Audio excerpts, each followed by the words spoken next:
हमने जेमिनल और vicinal halide compound के बारे में पढ़ लिया था। अब हमें डिग्री ऑफ अनसैचुरेशन के बारे में पढ़ना है। जो डिग्री ऑफ अनसैचुरेशन होता है, इसे डी से मैंने डिनोट किया है, और इसको हम डबल बॉन्ड इक्विवेलेंट भी बोलते हैं, हाइड्रोजन डेफिशिएंट इंडेक्स भी बोलते हैं। अब जो हमारा डिग्री ऑफ अनसैचुरेशन होता है, ये एक तरीके की कैलकुलेशन होती है जिसमें हम क्या करते हैं, डिटरमाइन करते हैं टोटल नंबर ऑफ जिसमें हम डिटरमाइन करते हैं total number of pi bonds और ring given in a compound. एक कंपाउंड के अंदर कितने पाई बॉन्ड है और कितनी रिंग। और इसके अंदर क्या होता है, जो हमारी डिग्री ऑफ अनसैचुरेशन होता है, इसमें even number of hydrogen atoms जो होते हैं सैचुरेटेड कंपाउंड की रिस्पेक्ट में, उनकी क्या होती है, कमी होती है, मतलब कि डिफिशियंसी होती है। लेट सपोज मैंने क्या लिया, एक हमने जर्नल फार्मूला लिख लिया, CnH2n+2 किसका जर्नल फार्मूला होता है, हमारा एल्केन का।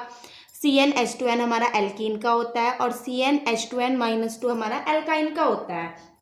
अब अगर मैं इनका मॉलिक्यूलर फॉर्मूला, ये तो जनरल फॉर्मूला है, मैंने 3 कार्बन ले लिया। अगर 3 कार्बन है मेरे पास, एन का नंबर 3 है, तो मेरे पास ये कितने हो गए, 8, और ये वाले 3 कार्बन वाले कितने हो गए, 6, और ये 3 कार्बन 4 हाइड्रोजन। अब अगर मैं इनका स्ट्रक्चर बनाऊं तो अगर मैंने CH3 जो मेरा प्रोपेन है इसका स्ट्रक्चर बनाया तो कुछ इस तरीके से ये स्ट्रक्चर मेरा बना। अब दूसरे वाला स्ट्रक्चर कुछ इस तरीके से बना, इसमें डबल बॉन्ड आएगा, मैंने यहाँ पे लगा दिया, आप इधर भी लगा सकते हो, कोई प्रॉब्लम नहीं है। अब जो CH3 वाला है ये इस तरीके का भी बन सकता है, और हम ऐसा भी बना सकते हैं, CH2 डबल बॉन्ड CH2। ठीक है, तो जनरल फॉर्मूला था, हमें तो 4H करने हैं, हमारे 4H इधर भी हो रहे हैं, हमारे 4H इधर भी हो रहे हैं। अब इसके अंदर हमें क्या देखनी है, डिग्री ऑफ अनसैचुरेशन देखनी है। ये मेरी क्या है, सिंगल चैन है। अब डिग्री ऑफ अनसैचुरेशन क्या होती है, कैलकुलेशन होती है जो डिटरमाइन करती है पाई बॉन्ड को रिंग के अंदर कंपाउंड की। क्या होती है, total number of pi bond and ring of the compound. यहाँ पे क्या पाई बॉन्ड है, नहीं है एल्केन में, तो इसकी जो डिग्री ऑफ अनसैचुरेशन है वो कितना है, हमारा 0 है। अब मैंने सेकंड वाला देखा, अगर मैं इसका स्ट्रक्चर बनाऊं तो इसको मैं, ये नाम क्या है इसका, 1 2 3, 3 को क्या बोलते हैं, प्रॉप 1 ईन है, या फिर प्रोपीन भी इसको हम क्या कर सकते हैं, कह सकते हैं। अगर मैं इसका स्ट्रक्चर बनाऊं तो क्या 3 कार्बन है, उसको मैं इस तरीके से लगा सकती हूँ, ये साइक्लोप्रोपेन कहलाएगा। और इसके अगर मैं खोल के लिखूँ इसका स्ट्रक्चर, तो CH2 ऊपर, CH2 और CH2, इस तरीके का इसका स्ट्रक्चर बनेगा। ठीक है, अब ये दो CH2 तो इसमें कितने हैं, 1 2 3 C है, और H कितने हैं, 6, वैसे ही हो गए। अब इसके अंदर डिग्री ऑफ अनसैचुरेशन कितनी है, इसमें एक रिंग बन रही है ना, तो इसकी डिग्री ऑफ अनसैचुरेशन क्या कहलाएगी, 1 कहलाएगी।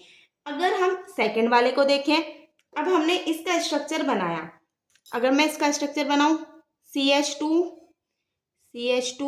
और CH2, लेकिन यहाँ पे क्या है, कार्बन तो 3 है, मैंने ऐसा स्ट्रक्चर बना लिया।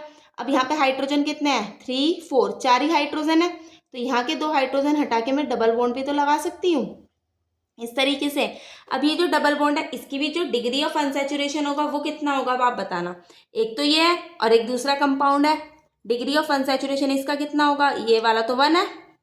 और अगर हम दूसरे तरीके से देखें इसे, इसका क्या था, डिग्री ऑफ अनसैचुरेशन 1 था, क्योंकि इसमें एक पाई बॉन्ड था, इसमें कितने पाई बॉन्ड है, 2, तो इसका डिग्री ऑफ अनसैचुरेशन कितना होगा, हमारा 2 होगा, 1 नहीं होगा। ओके, डिग्री ऑफ अनसैचुरेशन क्या होगा, 2 होगा, क्योंकि इसके पास कितने हैं, 2 पाई बॉन्ड है, और जो हमारा डिग्री ऑफ अनसैचुरेशन होता है वो क्या बताता है, रिंग कितनी है और total number of pi bond कितने हैं। और यहाँ पे डेफिशिएंसी होती है इवन नंबर ऑफ एटम्स की, जो हमारे सैचुरेटेड कंपाउंड में होते हैं उन। अब अगर हम नॉर्मली सिंपल फॉर्मूला लिख लें डिग्री ऑफ अनसैचुरेशन का, तो मेरा डिग्री ऑफ अनसैचुरेशन क्या होगा, number of pi bonds plus क्या लिखेंगे हम, नंबर ऑफ रिंग, की रिंग कितनी है तो ठीक है, नहीं तो कोई बात नहीं। जैसे कि मैंने एक एग्जांपल लिया इस तरीके का,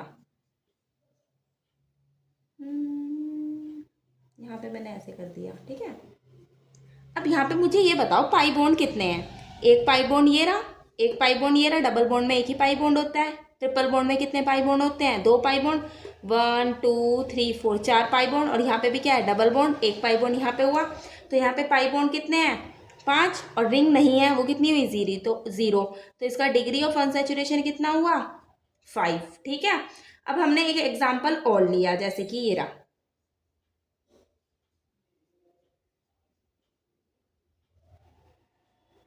अब इसके अंदर मुझे डिग्री ऑफ अनसैचुरेशन बताओ कितनी होगी। अब ये कितनी है, रिंग है, एक तो रिंग है। पाई बॉन्ड कितने हैं? एक पाई बॉन्ड, दो पाई बॉन्ड, तीन पाई बॉन्ड, चार पाई बॉन्ड।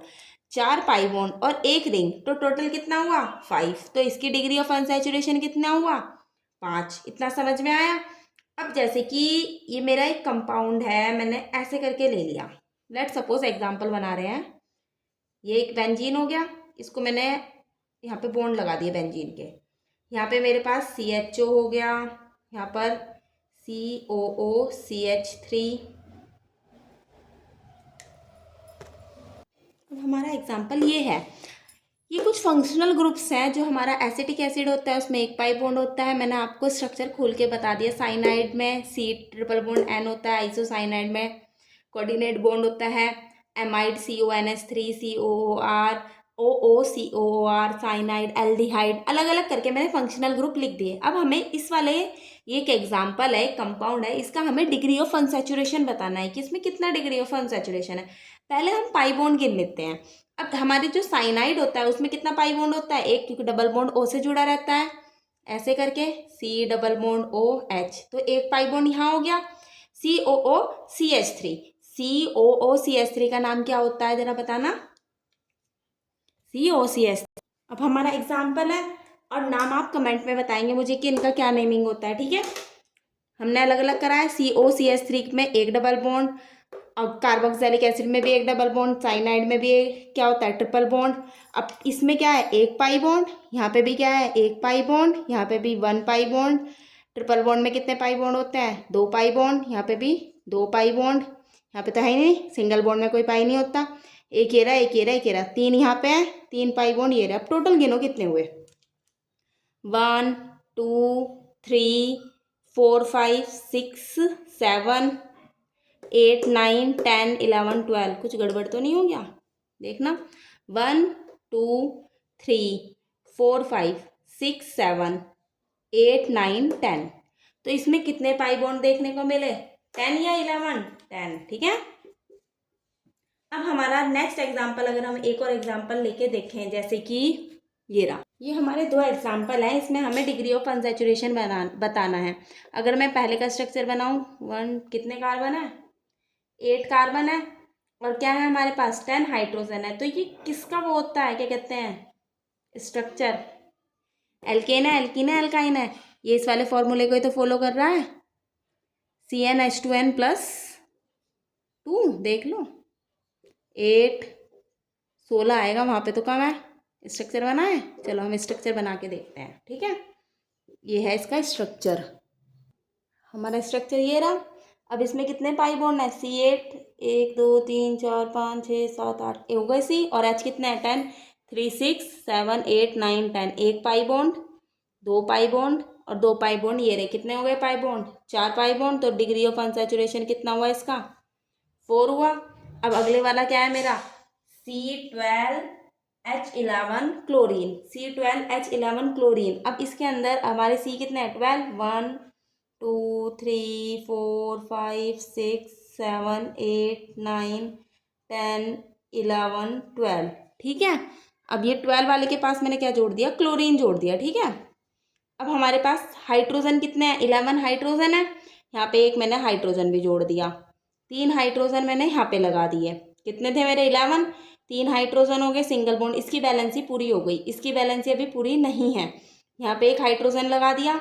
1 2 3 4, ये भी बैलेंसी पूरी हो गई। यहाँ पे मैंने कुछ नहीं रखा, 2 है, एक हाइड्रोजन मैंने यहाँ पे लगा दिया, ये वाली बैलेंसी भी पूरी हो गई। अब ये वाले कितने हैं? यहाँ पे मैंने क्या लगा दिया? ट्रिपल बॉन्ड लगा दिया। तो 1 2 3 4 हो गई। इस वाले कार्बन की भी 4 बैलेंसी हो गई, इसके भी। इस वाले कार्बन की बैलेंसी कितनी है? 4 हो गई। अब नेक्स्ट वाले पे मैंने हाइड्रोजन लगा दिया। मेरे को हाइड्रोजन 11 हाइड्रोजन लगाने हैं। 3 4 5 6 7 ही लगे हैं, 8, ठीक है, 9 10। अब इसकी भी बैलेंसी पूरी हो गई। इस वाले हाइड्रोजन कार्बन की भी बैलेंसी पूरी हो गई। इस वाले कार्बन की बैलेंसी कितनी हो गई? 1 2, कितनी? 1 2 3 4 हो गई। इधर वाले की भी 4 हो गई। अब यहाँ पे मैंने क्या लगा दिया? ट्रिपल बॉन्ड लगा दिया। ये वाले कार्बन की भी बैलेंसी पूरी हो गई, दोनों की। इन दोनों कार्बन की भी बैलेंसी पूरी हो गई, और ये वाले कार्बन की बैलेंसी कम थी, यहाँ पे मैंने एक H लगा दी। कितने H हो गए? 3 4 5 6 7 8 9 10 11 पूरे हो गए। अब हमारे को पाई बॉन्ड देखना है। एक पाई बॉन्ड हमारा यहाँ, डबल बॉन्ड में एक पाई बॉन्ड, 2 पाई बॉन्ड यहाँ पे, 1 पाई बॉन्ड यहाँ, 2 पाई बॉन्ड यहाँ और 2 पाई बॉन्ड यहाँ, 2 पाई बॉन्ड यहाँ। टोटल पाई बॉन्ड कितने हुए? 2, 4, 6 और 1 7। तो इसका डिग्री ऑफ अनसैचुरेशन कितना आया? 7 आया। अब हमारा नेक्स्ट टॉपिक होगा क्लासिफिकेशन ऑफ ऑर्गेनिक कंपाउंड।